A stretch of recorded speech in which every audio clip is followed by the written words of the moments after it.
I'm Brad from Cove, and I lead our negotiations practice. I'm here with another 2-minute tip on negotiation strategy for creative agencies. Today is all about that cash. Easily one of the most challenging issues for agencies in their client negotiations is sorting out payment terms. Clients obviously want to hold on to their cash as long as possible.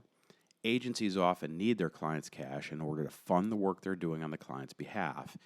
And failing to thoughtfully negotiate payment terms can result in a cash catastrophe for an agency.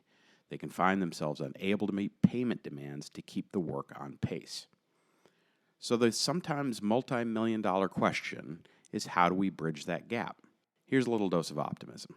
I've spent 16 years negotiating agreements on behalf of agencies, and I can tell you that most folks negotiating on behalf of clients are reasonable people.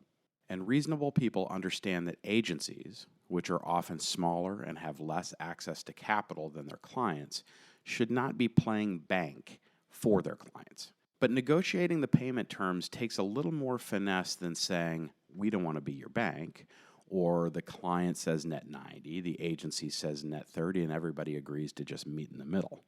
Here are 4 tips for negotiating payment terms with your client to keep the cash flowing.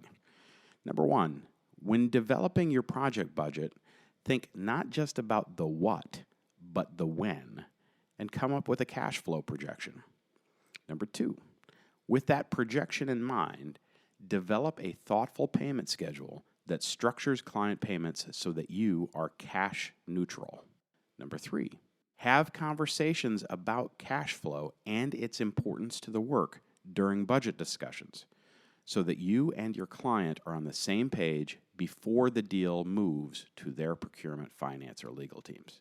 Number 4, put the agreed upon payment schedule directly in the agreement and make sure that schedule is not overridden by default terms in an MSA or PO.